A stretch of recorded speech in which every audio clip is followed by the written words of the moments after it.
Je suis très fière de vous annoncer que la palle de l'été a été... oh ça fait beaucoup de répétitions, a été entièrement lue.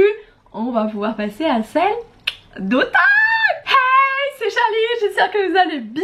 Comme je disais dans la petite intro, j'ai réussi à tout lire de ce que je m'étais donné pour les 3 mois d'été. J'ai lu plus que ça, c'était un peu une piste à suivre parce qu'il y avait beaucoup de vieux bouquins qui traînaient et qui me saoulaient, et donc je les ai lus, très très chouette. Notamment il y avait le Prieuré et le préquel de Prieuré, ça aussi c'était des gros bébés n'est-ce pas, mais j'ai réussi à tout lire et à me lire d'autres bouquins qui me faisaient vraiment du bien un peu moralement parce qu'ils n'étaient pas dans la liste. Là j'ai fait une liste plus longue, mais parce que normalement ma palle de l'été allait jusque fin septembre et qu'au moment où je filme, donc je filme un peu en avance, mais là vu comment ça se passe au moment où cette vidéo va sortir, j'aurai pratiquement terminé toute ma palle d'automne. Il me restera peut-être un livre en cours, max, grand max 2. Très très ravie. Il y a des livres que je vais lire et qui ne sont pas encore sortis, ils vont sortir sur septembre, octobre, novembre. Je vais vous les donner comme ça, ceux-là, vous savez que je vais essayer de les lire, sachant que souvent c'est des gros bébés quand même. On va commencer par la saga spin-off du sang et la cendre, qui est A Shadow in the Amber de Saxus. Il ne l'a pas encore annoncé en français au moment où tourne cette vidéo, donc je suis avec le titre en anglais. Ça se passe avec, a priori je crois que c'est les divinités, quelque chose comme ça. Je crois qu'il y a un mariage arrangé et Enemy to Lovers, je crois, dans les tropes. Alors moi je suis pas une ultra fan des Enemy to Lovers, souvent je trouve qu'ils sont pas très bien exécutés, donc c'est pas ça qui me fait waouh. Par contre le mariage arrangé, vous le savez si vous me connaissez, enfin c'est ma cam. Donc ça je suis très très contente.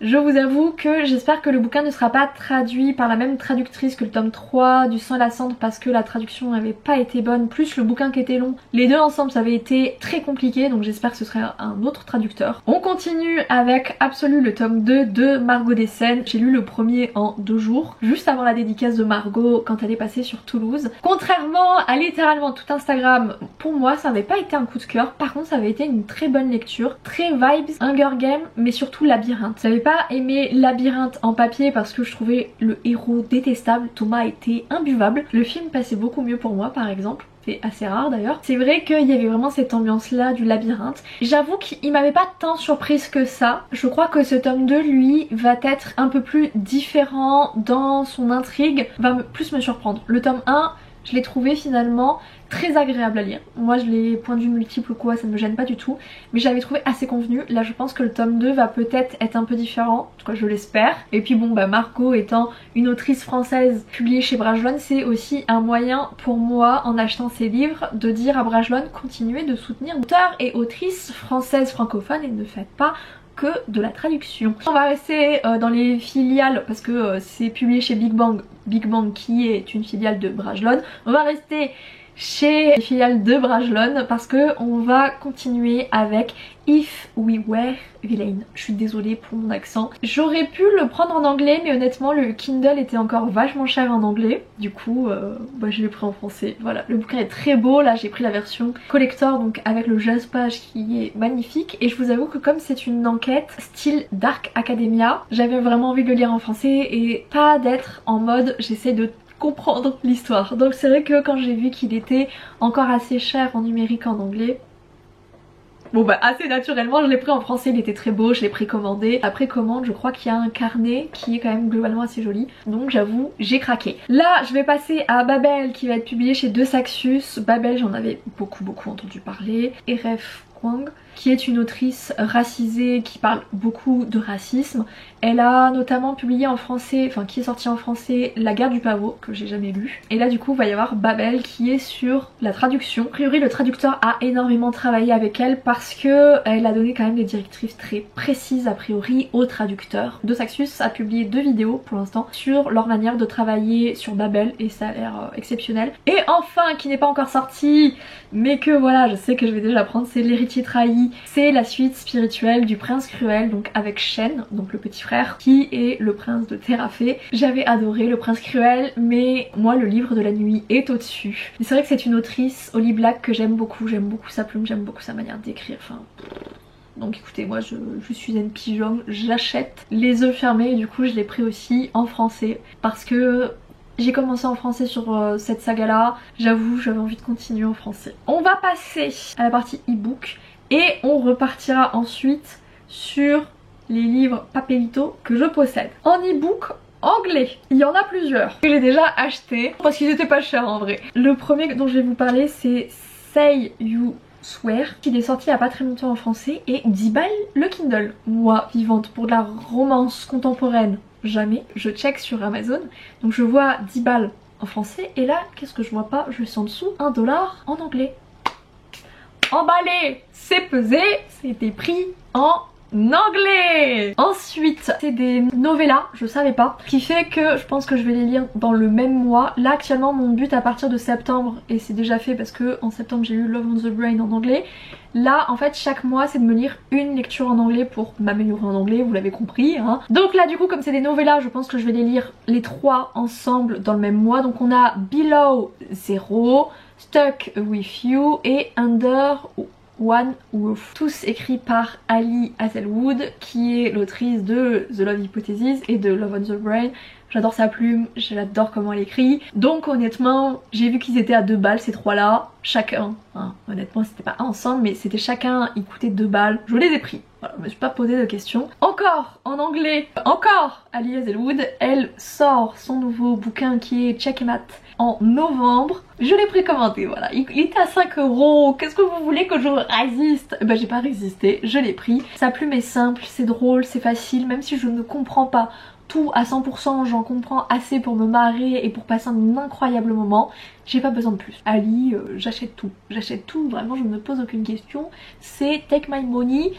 J'adore. Je crois que j'ai fait le tour en anglais, absolument. Donc on va pouvoir passer à tous les e-books qui sont en français. Donc nous avons Chimère de braise et de rêve, donc de Ninon Iris ou Irish, je sais jamais comment ça se prononce, H, qui est française. C'est un harem inversé. Ce serait honnêtement mon premier harem inversé, j'en ai jamais lu, ni en anglais ni en français, mais en même temps en anglais c'est normal parce que je me mets à l'anglais maintenant.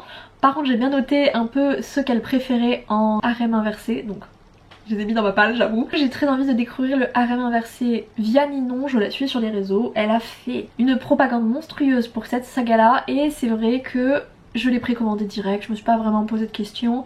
C'était un moyen aussi de la rémunérer et de la remercier pour son travail. Elle, j'ai déjà lu Campus Mature, le tome 1, j'avais beaucoup aimé, donc c'est vrai que je me suis dirigée vers Chimère assez naturellement. Ensuite, Dark Inheritance, donc celui-là je l'avais eu je crois dans l'OP All Star ou dans l'OP Trinity, je ne sais plus. Je l'ai vu passer sur les réseaux, je ne me souviens absolument pas du résumé, mais au vu du titre, au vu de la couverture, je me suis dit ça c'est un truc d'automne, même pas, j'hésite. Donc hop là, c'est parti directement dans la palle. On a les sorcières de Blackstone, bon est-ce que j'ai besoin d'expliquer pourquoi je l'ai mis dans cette palle?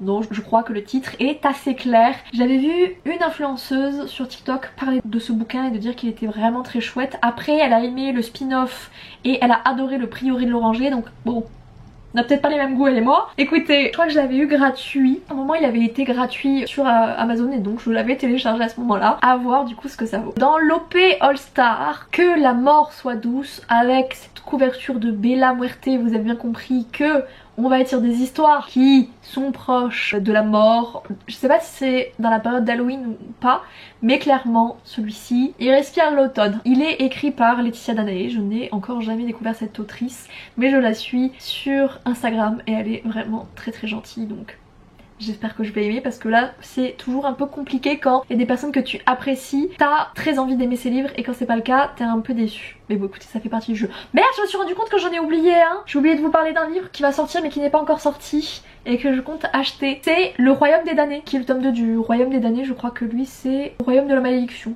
Voilà, je veux pas trop vous en parler puisque c'est un tome 2 que ça va vous spoil, mais il est cool. D'ailleurs, moi c'est pas encore sorti mais vous, ce sera sorti. Je l'ai précommandé déjà et donc il sera déjà dans ma Kindle. C'est Les Noces d'ombre et de fumée de Olivia Gomez. Étant donné que c'est une copine, je l'ai précommandé exprès pour la soutenir et tout. Très très contente. Bon, du coup je me hype vraiment. Si ça ne le fait pas, ouais, on peut avoir le seum. Parce que j'avais pas extrêmement, excessivement adoré les Carmidor, donc j'espère que ça va mieux le faire avec Les Noces. En tout cas c'est une romantaisie, c'est un one shot, a priori très féministe, pas très étonnant avec Olivia. Il traîne dans ma palle depuis longtemps, celui-là c'est The Wicked de, j'ai envie de dire Romain mais non, c'est Grégory Maguire, donc de chez Brajlon. C'était Margot Liseuse qui en parlait il y a quelques années parce qu'elle ne le trouvait plus en français. Il a été réédité par Brajlon, il était dans une OP Trinity donc je l'ai eu pour 2 balles. Voilà. que dire de plus? Moi quand il y a des trucs pas chers comme ça et que j'en ai entendu du bien, je craque. Surtout à 2 €, ça aurait été bête de pas en profiter. C'est sur la méchante sorcière du magicien d'Oz. Je n'ai jamais lu le magicien d'Oz, je n'ai jamais vu l'un des films sur le magicien d'Oz, je ne connais pas du tout cette histoire. Voilà, j'espère que du coup avec ce bouquin je serai pas perdue parce que c'est quand même très particulier le magicien d'Oz, donc je sais pas si je vais aimer honnêtement. Mais bon écoutez, à 2 €, pas grave. Encore que j'avais chopé dans l'OP Trinity, The Corpse Queen, donc avec un cercueil sur la couverture. Je crois que ça va être un peu comme Anatomie, donc c'est sur le fait que certaines personnes déterrent des corps pour faire des expériences scientifiques dessus, donc c'est un roman aussi historique. Je n'en sais pas plus, je n'ai pas envie d'en savoir plus, ça me va totalement, voilà. Donc celui-là je suis très curieuse aussi de le découvrir, et pareil, parfait pour les saisons et le temps moche qui arrive. En plus c'est l'hécatombe là. Il y a un vent à décorner des cocus, donc je suis déjà un peu dans l'ambiance de l'automne. Que j'ai chopé juste là sur la dernière OP Trinity, c'est Eddie and Violet Band, qui sont des jumelles médium. J'en sais pas plus que ça honnêtement, j'ai pas trop envie d'en savoir plus. J'en avais vu globalement beaucoup de bien de ce bouquin là. J'ai l'impression qu'il a pas non plus tant tourné que ça sur les réseaux, mais à chaque fois que je l'ai vu c'était sur des bonnes chroniques, personnes qui avaient des avis très positifs dessus, donc écoutez, moi c'est tout ce que je voulais. Après pareil que j'ai chopé en même temps que Eddie and Violet, celui-là peut-être qu'il va passer dans la palle du printemps parce que j'avais vu quelqu'un en parler comme quoi c'était un bon bouquin pour l'automne, mais moi je trouve que la couverture fait très printanière. C'est La chasseuse et l'alchimiste. A priori c'est un bouquin très contemplatif, sympathique mais un peu long. Vous savez que c'est pas du tout le genre de bouquin que j'aime.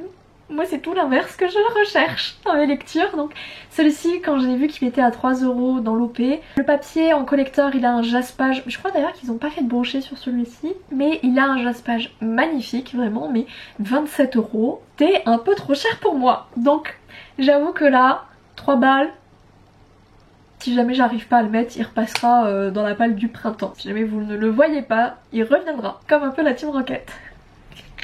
On passe à Thorngrove, donc ça c'est un bouquin français, c'est Cécile Guyot je crois l'autrice. Oui, publié aux éditions Léa, et j'avoue que la couve elle est absolument magnifique, je l'aime beaucoup. Je ne sais pas du tout à quoi m'attendre, enfin je pense que vous l'avez compris depuis le temps. Soit je me fie aux recommandations que je vois sur les réseaux, soit s'il y a la couverture, je fais mes coups de cœur sur la couverture. C'est pour ça que souvent des fois je suis déçue aussi hein.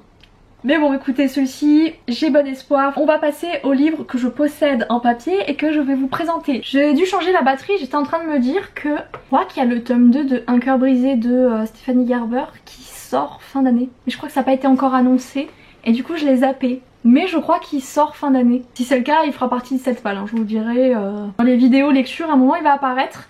J'avais été assez déçue du tome 1 de Un cœur brisé, mais comme j'avais adoré Caraval et qu'on m'a dit que le tome 2 était vraiment meilleur, bon c'est Stéphanie, je lui pardonne. C'est tous les livres papier que je possède actuellement. Comme vous pouvez le voir, il y en a quand même beaucoup plus en e-book pour une raison très simple. L'OP All Star, l'OP Trinity, et en anglais ils sont globalement beaucoup moins chers en e-book. C'est très courant en fait chez les anglophones. Au bout d'un moment, quand le bouquin est sorti depuis 1 an, 2 ans, 3 ans, de vraiment baisser le prix, sauf si les ventes sont encore très bonnes. Ça arrive sur certains bouquins du coup. Eux ils ont pas peur de baisser les prix en e-book pour continuer à faire de l'argent, alors qu'en français, bon, même le bouquin qui n'est plus du tout vendu, il continue à être à 14 balles. Donc c'est vrai que je profite beaucoup aussi des OP, des promotions pour faire mon catalogue, pour faire mon petit marché. Il y a mine de rien beaucoup d'e-books dans la palle parce que c'est moins cher tout simplement et que ici on aime bien faire des économies. Donc on va commencer par le premier qui est L'Empire du Vampire de J. Christophe. Vous avez peut-être une autre édition en papier.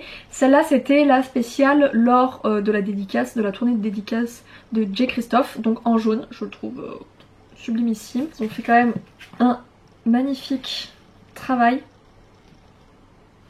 Et du coup, qui dit dédicace dit que voilà. Vous l'avez compris, hein, c'est un truc de vampire.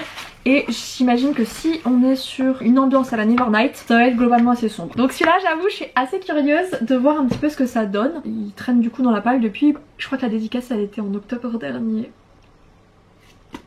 Il attend toujours du coup. Hein, ceux d'après ils sont plus récents. Les plaisirs violents, toujours chez De Saxus. Vous voyez que souvent, voilà, J'aime bien avoir des belles éditions et c'est vrai que de Saxus ils en font des très très belles. Donc ça c'est pas réellement de Saxus, c'est Sabran, c'est leur filiale, hein, un peu comme Big Bang et Brajlon typiquement. Ça va être une réécriture de Roméo et Juliette en Chine dans les années 20. La plume est très particulière, que ce soit en français ou en anglais. Il y a un monde où je n'aime pas du tout. Voilà, je crois que c'est une duologie. Je sais pas si vous voyez bien mais regardez, pas ma tête, voilà. Il y a un petit couteau là. Et magnifique. Après voilà, moi c'est pas parce que l'édition est belle que je vais craquer forcément pour la suite si j'ai pas aimé, hein, typiquement Beast of Prey, Le Palais des Automae, c'est des bouquins, j'ai pas aimé le tome 1, j'ai pas continué. Donc sur un malentendu, je vais faire des économies. Celui-ci je crois que le tome 2 sort aussi fin d'année, c'est Gilded de Marissa Meyer, c'est une réécriture d'un conte encore je crois. C'est un truc qu'elle aime bien faire, j'en sais pas plus en fait. Je me rends compte que quand je lis le résumé je comprends rien. Je n'ai jamais lu de Marissa Meyer, je sais que c'est une des autrices préférées de Perrine qui est une des copines autrices que j'ai sur Toulouse. J'ai eu envie du coup de découvrir La Plume de la Madame. Et enfin donc là on est plus sur de Saxus, on est sur du Big Bang. Le Pont des Tempêtes, en fait Olivia l'avait acheté, elle l'a pas aimé donc elle me l'a revendu, le tome 2 sort début octobre et donc il faut que je me lise celui-ci pour savoir si j'achète la suite, sachant que j'avais pas craqué parce que 28 balles, il est pas gigantesque le bouquin, hein. C'est vrai que ça commence à être un peu cher. Sur un malentendu je vous avoue j'espère qu'il me plaira pas pour ne pas acheter la suite. Celui-là tu l'as eu moins cher, bon bah, accepte de payer plein pot le deuxième quoi. Et enfin le dernier, donc ça c'est en lecture commune avec Magali, mais en fait elle me l'a offert pour Noël et depuis il attend. C'est Des cendres sur tes mains de Nora Lake aux éditions Hurle le vent, très automnal, hein. Toute cette maison d'édition sans l'automne, comment vous dire ça autrement, vraiment. Il est vrai que le livre est magnifique, vraiment l'objet livre est très très beau. Du coup il faut que Magali se bouge le huc, hein, et qu'elle me dise quand elle veut le lire, sachant que moi il y a des moments où je serai pas trop là. Il faut impérativement vraiment qu'elle choisisse bien les dates. Si là c'est pour ça que je le mets un peu en maybe, parce que je suis pas réellement certaine qu'on puisse le lire cet automne, sauf que Magali étant très saisonnalité sur ses lectures, si on le lit pas cet automne, ça part à l'automne prochain. Commencer à être long, un petit peu. Donc à voir ce que ça donne. J'avais aussi mis, oh là petite bête, comment allez-vous? J'avais aussi mis dans ma palle Mysteries of Thorns Manor, édition grimoire de chez Big Bang, de Margaret Rogerson. Il coûtait quand même pratiquement 20 balles, hein. À 5 centimes prix il est à 20 €. Regardez-moi l'épaisseur de ce truc, vraiment. Mais j'ai déjà lu, écoutez... Mais j'ai adoré. Donc au final je le mets pas parce que je l'ai déjà lu, hein, mais c'était vraiment une très très bonne lecture un petit peu d'automne. Voilà, j'ai fait le tour. Il y en a beaucoup, je crois qu'en tout on est à 26, quelque chose comme ça. Ben on va pas s'ennuyer. Et voilà, qu'est-ce que vous voulez que je vous dise? Je suis pas réellement certaine de tout lire parce que du coup il y en a beaucoup et que j'aime bien aussi cette idée parfois de me laisser porter par d'autres lectures qui me font plus envie parce que je viens de les acheter ou juste parce que je les vois dans ma Kindle, elles sont là en mode ouf ouf.